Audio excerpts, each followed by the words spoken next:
Well, friends, I am Professor N.S. Shamaprasad. Today we are going to discuss some facts about Bharat Ratna. And Bharat Ratna is related to Article 18 of Indian Constitution. Article 18 of Indian Constitution. That is in Part 3, Fundamental Right. Article 18 says, Indian citizens should not receive any title from any foreign country, and India government should also not give any title to any citizen of India. Even a foreigner working under the government of India must get the permission of the President of India to get such an award given by a foreign country. Why this provision is made? Because otherwise it may create artificial inequality. But at the same time, Article 18 says we can use certain titles, academic titles or military distinctions, etc. For example, you are a doctor, you can use doctor along with your name. You are a PhD holder, you can use doctor along with your name. You are a professor, you can use professor along with your name. You are a captain in the army, you can use captain along with your name. These are allowed, but no other title can be used by us. And before India became independence, the British government had the practice of giving a title called Sir title. Sometimes they gave the title Lord. Many people in India have got the title Sir. When you get Sir title, it is known as knighted. You are knighted means you have been given the title Sir. Sir C.V. Raman, Dr. Radhakrishnan. Dr. Radhakrishnan was given Sir title. But after Constitution came into force, he is using only doctor and not Sir. So such titles cannot be used by anybody. Now India government is giving certain awards to mainly Indian citizens, and some foreigners are also given these awards. These awards are generally known as three Padma Awards. There are three Padma Awards: Padma Shri, Padma Bhushan and Padma Vibhushan. And along with that, the highest civilian award, that is known as Bharat Ratna. These awards are given by the government of India for the meritorious service rendered by the people for India. And you can see three Padma Awards: Padma Shri, Padma Bhushan, Padma Vibhushan. These cannot be used as a title along with our name. Sometimes some people misuse this title because you are given Padma Shri, you are not expected to use Padma Shri along with your name. But we can see sometimes some people using Padma Shri along with the name. That is illegal, that is not allowed by the government. And since there was misuse of such awards, Morarji Desai's government, 77-80, they decided to put an end to the practice of giving these awards. But after 80, the government again started giving these awards. Among these, the highest national award is Bharat Ratna. Bharat Ratna is the highest national award that is given by the President of India. Formerly, the government used to give these awards to 3 persons every year, maximum 3 persons every year. And in 2024, 5 persons were given Bharat Ratna. And you can see the first person to receive Bharat Ratna was C. Rajagopalachari. So we started giving Bharat Ratna in 1954. 1954 നമ്മൾ ഭാരതരത്നം കൊടുത്തു തുടങ്ങിയത്. 1954 3 പേർക്കാണ് ഭാരതരത്നം കൊടുത്തത്. ഒന്നാമത് C Rajagopalachari, രണ്ടാമത് doctor S Radhakrishnan, മൂന്നാമത് doctor C B Raman. 3 പേരും പഴയ മദ്രാസ് സ്റ്റേറ്റിലുള്ളവരാണ്. 3 പേർക്ക് ഭാരതരത്നം കൊടുത്തു 1954. അപ്പോൾ അന്നൊരു ക്വസ്റ്റ്യൻ ഉണ്ടായി, എന്തുകൊണ്ട് മഹാത്മാഗാന്ധിക്ക് ഭാരതരത്നം കൊടുക്കുന്നില്ല? ഇന്ത്യക്ക് വേണ്ടി ഏറ്റവും കൂടുതൽ സേവനം ചെയ്ത ഒരു വ്യക്തി എന്ന നിലയിൽ മഹാത്മാഗാന്ധിക്ക് ഭാരതരത്നം കൊടുക്കേണ്ടായിരുന്നു. അപ്പോൾ പലരും ഗവൺമെൻറ്റിനോട് കംപ്ലയിൻറ്റ് ചെയ്തു, why Mahatma Gandhi is not given Bharat Ratna. അപ്പോൾ സെൻട്രൽ ഗവൺമെൻറ് പറഞ്ഞത് ജീവിച്ചിരിക്കുന്നവർക്ക് മാത്രമേ ഭാരതരത്ന കൊടുക്കുകയുള്ളൂ, മരിച്ചു പോയവർക്ക് ഭാരതരത്ന കൊടുക്കുന്നില്ല. 54 മഹാത്മാഗാന്ധി ഇല്ല, അപ്പോൾ മഹാത്മാഗാന്ധിക്ക് ഭാരതരത്ന കൊടുക്കാൻ പറ്റില്ല, ജീവിച്ചിരിക്കുന്നവർക്ക് പോസ്റ്റ്മസ് അവാർഡ് ഇല്ല എന്നാണ് സെൻട്രൽ ഗവൺമെൻറ് പറഞ്ഞത്. പക്ഷേ കുറേ നാൾ കഴിഞ്ഞപ്പം 1966 ലാൽ ബഹദൂർ ശാസ്ത്രിക്ക് അദ്ദേഹത്തിന് മരണാനന്തര ബഹുമതിയായിട്ട് ഭാരതരത്നം കൊടുക്കുകയുണ്ടായി. അപ്പോൾ ഈ സംശയമുണ്ട്, എന്തുകൊണ്ട് മഹാത്മാഗാന്ധിക്ക് ഭാരതരത്നം കൊടുത്തിട്ടില്ല. അപ്പോൾ കുറച്ചുനാൾ മുമ്പ് ഒരാൾ സുപ്രീം കോടതിയിൽ പോയൊരു കേസ് കൊടുത്തു. ഈ കേന്ദ്ര ഗവൺമെൻറ് എന്തുകൊണ്ട് മഹാത്മാഗാന്ധിക്ക് ഭാരതരത്നം കൊടുക്കുന്നില്ല, അതിന് കേന്ദ്ര ഗവൺമെൻറ്റിനോട് ചോദിക്കണം, അതിനൊരു മറുപടി കിട്ടണമെന്ന് പറഞ്ഞു.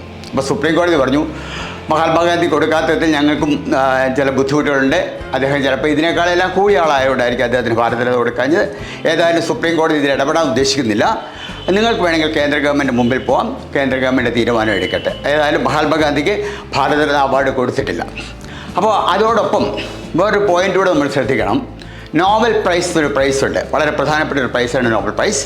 അവരുടെ ഒരു പ്രൈസാണ് നോബൽ പീസ് പ്രൈസ് പറയും, സമാധാനത്തിനുള്ള നോബൽ പ്രൈസ്. അപ്പോൾ മഹാത്മാഗാന്ധിക്ക് സമാധാനത്തിനുള്ള നോബൽ പ്രൈസ് കൊടുക്കാമായിരുന്നു. പക്ഷേ അവർ പറയുന്നത് അവർ ജീവിച്ചിരിക്കുന്നവർക്കേ നോബൽ പ്രൈസ് കൊടുക്കാറുള്ളൂ. 1948 മഹാത്മാഗാന്ധിക്ക് നോബൽ പ്രൈസ് കൊടുക്കാനുള്ള കാര്യം അവർ തീരുമാനം എടുക്കുകയായിരുന്നു. തീരുമാനം എടുത്തപ്പോഴത്തേക്ക് മഹാത്മാഗാന്ധി അസാസിനേറ്റ് ചെയ്യപ്പെട്ടു. അതുകൊണ്ട് മഹാത്മാഗാന്ധിക്ക് നോബൽ പ്രൈസ് കൊടുക്കാൻ സാധിച്ചില്ല. പക്ഷേ നോബൽ ഫൗണ്ടേഷൻ വേണമെങ്കിൽ 1946 47 ഒക്കെ വേണമെങ്കിൽ മഹാത്മാഗാന്ധിക്ക് നോബൽ പ്രൈസ് കൊടുക്കാമായിരുന്നു. അന്ന് അവരെ കൺസിഡർ ചെയ്തില്ല. ഇപ്പോൾ അവർ പറഞ്ഞു മഹാത്മാഗാന്ധി ഈസ് നോ മോർ, അതുകൊണ്ട് മഹാത്മാഗാന്ധിക്ക് നോബൽ പ്രൈസ് കൊടുക്കാൻ പറ്റില്ല. നോബൽ പ്രൈസ് പ്രഖ്യാപിച്ചതിന് ശേഷം ഒരാൾ മരിച്ചു കഴിഞ്ഞാൽ അയാൾക്ക് നോബൽ പ്രൈസ് കൊടുക്കാം. പക്ഷേ മരിച്ചുപോയ ഒരാൾക്ക് നോബൽ പ്രൈസ് കൊടുക്കാൻ വകുപ്പില്ല. അതായത് മഹാത്മാഗാന്ധിക്ക് നോബൽ പ്രൈസ് കിട്ടിയിട്ടില്ല. അപ്പോൾ കുറച്ച് നാൾ മുമ്പ് 1990s ഇന്ത്യയിൽ വന്നിരിക്കുന്ന ടിബറ്റിൽ നിന്ന് താമസിക്കുന്ന ദലൈലാമയ്ക്ക് നോബൽ പ്രൈസ് കൊടുത്തു. ദലൈലാമയ്ക്ക് നോബൽ പ്രൈസ് കൊടുത്തപ്പം നോബൽ ഫൗണ്ടേഷൻ പറഞ്ഞത് പണ്ട് മഹാത്മാഗാന്ധി കൊടുക്കാൻ പറ്റിയില്ല, അതിന് പകരം ഞങ്ങളിപ്പോൾ കോമ്പൻസേറ്റ് ചെയ്തിരിക്കുകയാണ്. മഹാത്മാഗാന്ധിയുടെ ഒരു പ്രധാന ശിഷ്യനായ ദലൈലാമയ്ക്ക് ഞങ്ങളിപ്പോൾ നോബൽ പീസ് പ്രൈസ് കൊടുത്തിരിക്കുകയാണ്. ഇതുപോലെ മറ്റൊരു പ്രധാനപ്പെട്ട കാര്യമാണ് നേതാജി സുഭാഷ് ചന്ദ്രബോസ്.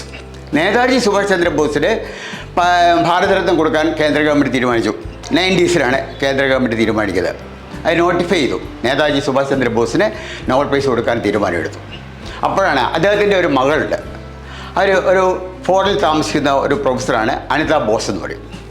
ഈ നോബൽ പ്രൈസ് അദ്ദേഹത്തിന് ഭാരതരത്നം കൊടുക്കാൻ തീരുമാനിച്ചപ്പോഴത്തേക്ക് അവർ ഇന്ത്യയിൽ വന്നു, മറ്റു ചിലരും ഉണ്ടായിരുന്നു.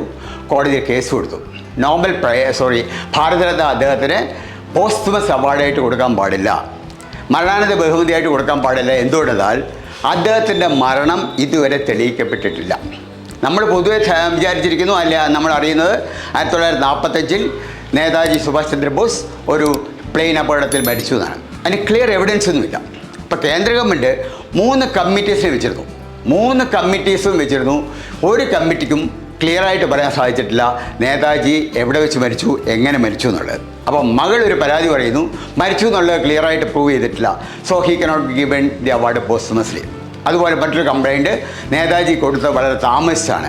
ഏതായാലും കേസ് വന്നതോടെ കോടതി പറഞ്ഞു ഈ ഇദ്ദേഹത്തിന് കൊടുത്ത ഭാരതരത്ന അവാർഡ് തിരിച്ചെടുത്തേക്കാൻ പറഞ്ഞു. അതുകൊണ്ട് അദ്ദേഹത്തിൻ്റെ പേരും ഭാരതരത്ന ആ ലിസ്റ്റിൽ ഇല്ല.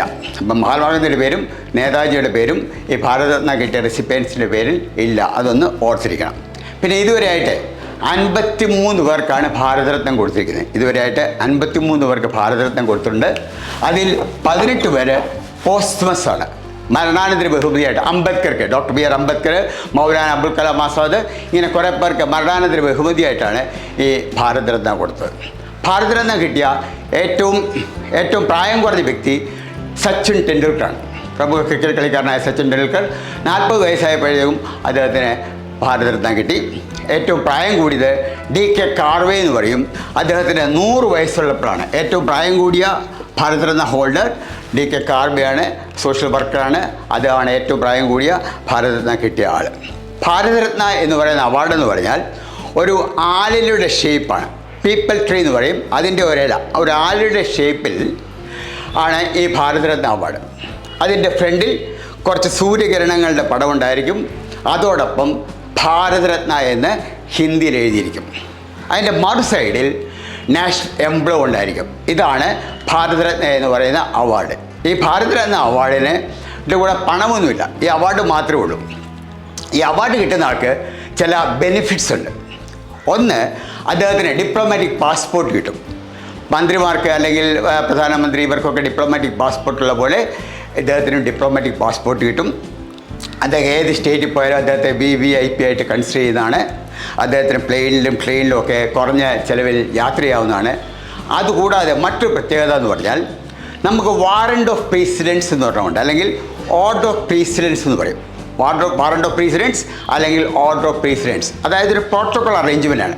നമ്മുടെ രാജ്യത്തെ പ്രധാനപ്പെട്ട വ്യക്തികളുടെ റാങ്ക്, ഇപ്പോൾ വാർഡ് ഓഫ് പ്രസിഡൻസ് എടുത്ത് നോക്കുകയാണെങ്കിൽ ഒന്നാം സ്ഥാനം ഇന്ത്യൻ പ്രസിഡൻ്റാണ്, ഒന്നാമത് ഇന്ത്യൻ പ്രസിഡൻ്റാണ്. രണ്ടാമത് വൈസ് പ്രസിഡൻ്റാണ്, രണ്ടാമത്തെ സ്ഥാനം വൈസ് പ്രസിഡൻ്റാണ്. മൂന്നാമത് പ്രൈം മിനിസ്റ്ററാണ്.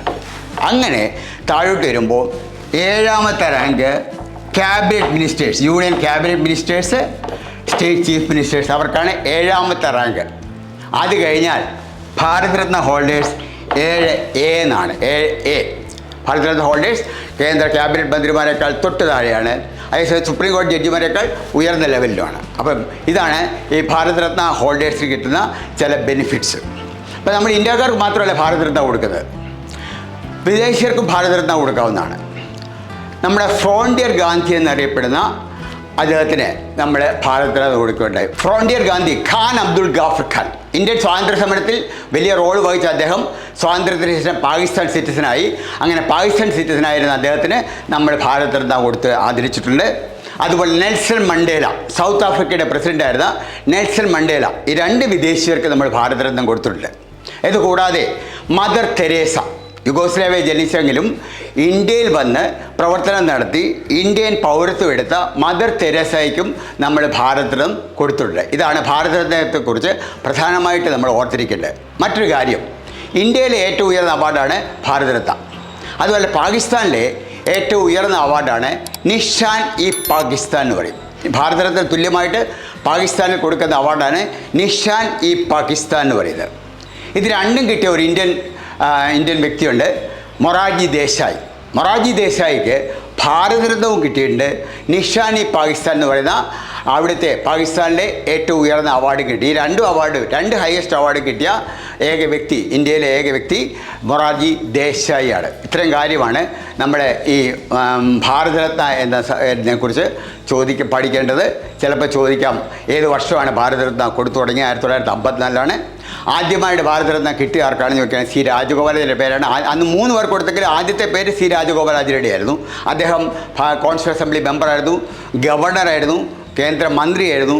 അതുപോലെ ആദ്യത്തെ ഇന്ത്യക്കാരൻ, ഗവർണർ ജനറലായ ആദ്യത്തെ ഇന്ത്യക്കാരനും അവസാനത്തെ ഇന്ത്യക്കാരനും രാജഗോപാലാചാര്യയായിരുന്നു. അതുപോലെ അദ്ദേഹം പഴയ മദ്രാസ് സ്റ്റേറ്റിലെ ചീഫ് മിനിസ്റ്ററുമായിരുന്നു. അദ്ദേഹത്തിൻ്റെ പേരാണ് ആദ്യമായിട്ട് ഈ ലിസ്റ്റിലുള്ളത്.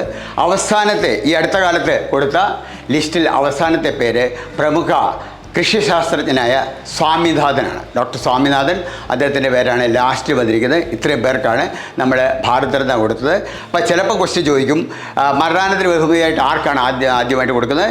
ലാൽ ബഹദൂർ ശാസ്ത്രിക്കാണ്. ഇൻഡോ പാകിസ്ഥാൻ യുദ്ധം കഴിഞ്ഞതിന് ശേഷം ലാൽ ബഹദൂർ ശാസ്ത്രി താഷ്കണ്ടിൽ വെച്ച് അന്തരിച്ചു. അതിനുശേഷം അദ്ദേഹത്തിന് മരണാനന്തര ബഹുമതിയായിട്ട് ഈ അവാർഡ് കൊടുക്കുകയുണ്ടായി. ഇത്തരം വിവരങ്ങൾ ഓർത്തിരിക്കുക. ഓക്കെ.